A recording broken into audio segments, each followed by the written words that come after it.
निगाहें टिकी रहने वाली है, लेकिन कंसोलिडेशन हुआ है, देखिए बहुत हेल्दी होता है कंसोलिडेशन होना। और इस कंसोलिडेशन के बीच में भी अगर आप देखें तो दरअसल एफआईआईज पैसा लगा रहे हैं, तो भारतीय बाजारों में तेजी का सिलसिला जारी रहने वाला है। चलिए एक्सपर्ट्स को जोड़ते हैं, उनसे समझते हैं कि वो किस तरह से मार्केट को देख रहे हैं। सच्चिदानंद उत्तेकर हमारे साथ जुड़ चुके हैं, समीर कालरा साहब हमारे साथ जुड़ चुके हैं, राजेश पालविया साहब हमारे साथ जुड़ चुके हैं। देखिए द थ्री वाइज मैन हमारे साथ यहाँ पर स्टूडियो में मौजूद है। तो शुरुआत करते हैं सच्चिदानंद उत्तेकर साहब के साथ। बताइए सर, क्या व्यू है निफ्टी, बैंक निफ्टी को कैसे आप देख रहे हैं और पिक्स भी दीजिए। Good morning Hemant, good morning Harshada. Good morning. देखिए व्यू तो पॉजिटिव ही रखना चाहिए आज के सेशन में। इनफैक्ट जिस तरीके से दोनों इंडाइसेस में डेटा है और जिस तरीके से फ्राइडे के दिन में थोड़ी सी तेज़ी नज़र आई थी, रिबाउंड हुआ था, मुझे लग रहा है वो थोड़ा सा कंटिन्यू रह सकता है। तो अगर हम निफ्टी की बात करें तो मुझे लग रहा है यहाँ पर एक क्लियरली जो ऑस्किलेटिंग रेंज है 11,715 से लेके 11,600, आई थिंक इस पर्टिकुलर रेंज के अपर बाउंड पे जाने की आज कोशिश हो सकती है। तो इसी लिहाज से निफ्टी में लॉन्ग पोजीशन मेंटेन रखनी चाहिए। 11,640 के आसपास अगर डिप्स मिलती है तो वहाँ पर डेफिनेटली बाइंग पोजीशन ऐड करनी चाहिए। 11,615 का स्टॉप लॉस मैं रेकमेंड करूंगा और 11,715 के आसपास जाने की एक कोशिश होगी, वहाँ पर प्रॉफिट बुक करने की सलाह दूंगा। एंड बैंक निफ्टी की अगर हम बात करें तो वहाँ पर डेटा थोड़ा सा डाइसी है, बट जिस तरीके से रेंज है 29,500 30,500, आई थिंक वहाँ पर भी थोड़ा सा बायस पॉजिटिव रखना चाहिए जब तक 29,800 के नीचे स्लिपेजेस नहीं आते तब तक। तो मुझे लग रहा है बैंक निफ्टी में भी लॉन्ग पोजीशन ही मेंटेन करनी चाहिए। ओपनिंग टिक्स में अगर थोड़ा सा ऊपर भी मिल जाए तो भी अग्रेसिवली बेट्स लेने चाहिए। 30,200 तक ये पर्टिकुलर मूव एक्सटेंड हो सकती है। 29,800 का स्टॉप लॉस होगा और मोमेंटम के लिहाज से भी ये पर्टिकुलर लेवल काफ़ी क्रिटिकल होगी। 29,800 के अगर नीचे स्लिपेजेस होते हैं तो वापस एक थोड़ा सा दबाव बन सकता है बैंक निफ्टी में, बट प्रेफरेबली आई थिंक मुझे लग रहा है आज नेट एक अच्छा पॉजिटिव डे रह सकता है। तो दोनों इंडेक्स में तेजी का ट्रेड। स्टॉक्स कौन से निकाले आपने?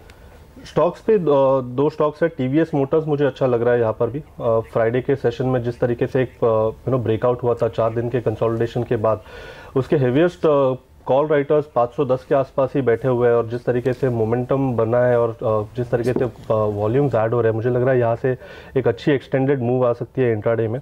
तो 492.50 के स्टॉप लॉस के साथ फ्यूचर्स में यहाँ पर लॉन्ग करने की सलाह होगी। 520 का मेरा इंट्राडे टारगेट होगा और 528 का एक एक्सटेंडेड टारगेट होगा। और सेकेंड होगा डाबर पे भी यहाँ पर काफ़ी वीकनेस रही है, बट पिछले कुछ दिनों में जिस तरीके से स्ट्रक्चर्स यहाँ पर नज़र आ रहा है, मुझे लग रहा है एक हार्मोनिक पैटर्न ABCD कंप्लीट हो चुका है जिसका बेस 405-403 के आसपास बैठ चुका है। जिस तरीके से यहाँ पर स्ट्रक्चर्स है, मुझे लग रहा है ऊपर के लेवल्स अराउंड 418 से 414 तक की मूव यहाँ पर आ सकती है। 403 के स्टॉप लॉस के साथ यहाँ पर भी फ्यूचर्स में लॉन्ग पोजीशन बनानी चाहिए। ओके, तो तेजी के ट्रेड्स देखिए रहेंगे। और एक बात है कि आपने वो मेट वाला जो ऑप्टिमिज्म है ना अपने ट्रेड्स में दिखा दिया। टीवीएस मोटर्स और डाबर दोनों ही देखिए कंजम्पशन थीम वाली बहुत ही बढ़िया स्टोरीज होती है। और आज शाम को जैसे हेमंत भी आपको कह रहे थे कि दोपहर 3 बजे मेट अपना फोकास देगा मॉनसून को लेकर। पालविया साहब गुड मॉर्निंग, बताइए इसी तरह के आइडियाज आप भी लेकर आए हैं क्या?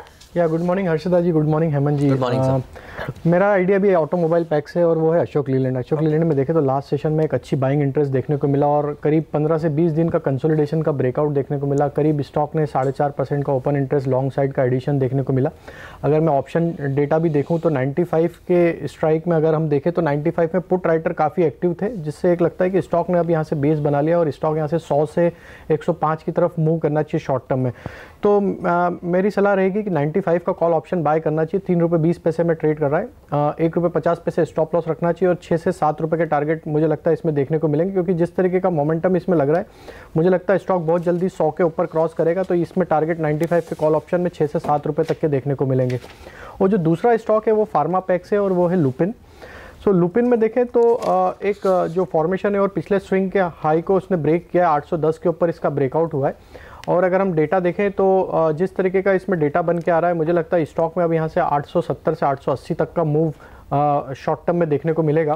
तो 840 का कॉल ऑप्शन बाय करना है। 14 रुपीज़ के आसपास ट्रेड कर रहा है। 9 रुपये स्टॉप लॉस रख के मुझे लगता है 22 से 24 रुपये तक के टारगेट लुपिन में देखने को मिल सकते हैं। बिल्कुल, तो लुपिन भागेगा, बढ़िया प्रदर्शन दिखाएगा। अशोक लेलैंड में खबर भी है, इलेक्ट्रिकल व्हीकल्स के लिए ये कुछ नए टाइप्स करने के लिए बिल्कुल तैयार हैं। बात तो अशोक लेलैंड आपका स्टॉक रहेगा रडार पर। और आपने देखा था शुक्रवार को क्या जबरदस्त रैली देखने को मिली थी। फर्स्ट आपने पूरे एमएनएम हफ्ते। बताया था बैसाखी वाले स्टॉक पे, और देखिए एमएनएम में बढ़िया रैली देखने को मिली। सेकंड हाफ में सारे ऑटो शेयर भागे। नीरज की नज़र थी दरअसल आइशर मोटर पर, वो कह रहे थे बुलेट चलने वाली है। तो देखिए वो भी स्टॉक में सेकंड हाफ में बढ़िया रैली देखने को मिली।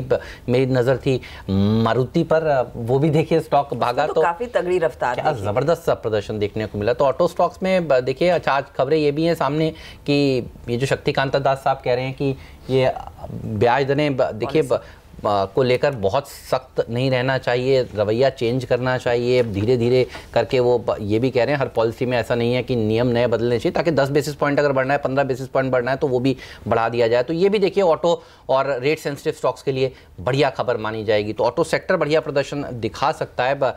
काला साहब बताइए आपका व्यू क्या है मार्केट पर पहले, और आपके कौन से पिक्स हैं आज के लिए? तो मार्केट पे मेरा अभी भी पॉजिटिव है, क्योंकि एफआईआईज की कैश की बाइंग चल रही है। वो हेजिंग पे कहीं ना कहीं कॉस्ट इंक्रीज या निफ्टी थोड़ा इधर उधर हो सकता है, बट जैसे मैं फेज़ 1 का लो वोटर टर्नआउट देख रहा हूँ, तो अगर आप उसको देखते जाएंगे और मार्केट कहीं ना कहीं स्टेबिलिटी दिखाएगा तो मेरे ख्याल से तो लो वोटर टर्नआउट मतलब करंट गवर्नमेंट के लिए ये हाँ जनरली लोग वोट कर रहे हैं। हिस्टोरिकली चाहे आप ग्लोबली देखें चाहे लोकली, जब लो वोटर टर्नआउट होता है तो that favours the current pattern. तो अगर वो फेवर कर गया तो मेरे ख्याल से वो एक चीज़ है जो आई थिंक मार्केट ऑब्जर्व कर रहा है और उसके साथ ही मोमेंटम कैरी ऑन कर रहा है। तो मेरे ख्याल से मैं अभी पॉजिटिव ही रहूँगा, मेरे को कोई नेगेटिव सिचुएशन दिख नहीं रही। चाहे आईआईपी का डेटा नेगेटिव आया हो, बट मेरे ख्याल से वो 1-2 महीने का बम्प आ सकता है नीचे की तरफ, बट उसके अलावा मेरे को नहीं लगता कि उससे ज़्यादा कुछ और है। और स्टॉक्स मैं भेल के साथ पिछले हफ्ते भी आप कह रहे थे, तो उसमें जो सुप्रीम कोर्ट का ऑर्डर है, अब जितना मुझे ग्राउंड चेक से पता चला है, वो जो ऑर्डर्स हैं भेल के अब वो एग्जीक्यूशन में कन्वर्ट हो रहे हैं, क्योंकि सुप्रीम कोर्ट का जो पावर का ऑर्डर है अगेंस्ट एनपीए फरवरी 12 का सर्कुलर, तो उसमें एग्जीक्यूशन बढ़ रही है भेल के लिए, और ईवी पे भी काफ़ी तेज़ काम हो रहा है उनका। तो मुझे लगता है वहाँ पे अब अपसाइड काफ़ी ज़्यादा बन जाती है, और मेरे ख्याल से इस क्वार्टर रिजल्ट्स भी बेटर रहेंगे। और एक शॉर्ट टर्म के लिए एपीएल अपोलो ट्यूब है, उन्होंने 2 लाख नीरज की टीम में भी था एपीएल अपोलो, तो 2 लाख टन उन्होंने शंकरा बिल्डिंग प्रोडक्ट से खरीदा है 70 करोड़ में, जो इनको 8 से 9 महीने में पे बैक दे देता है। और वो अभी कैपेसिटी 40% कैपेसिटी यूटिलाइजेशन है, जो ये आसानी से 80% कर सकते हैं, और वो साउथ इंडिया में इनको काफ़ी बड़ी पकड़ दे देता है। तो मेरे को लगता है यहाँ से एक शॉर्ट टर्म के लिए एक अच्छा स्टॉक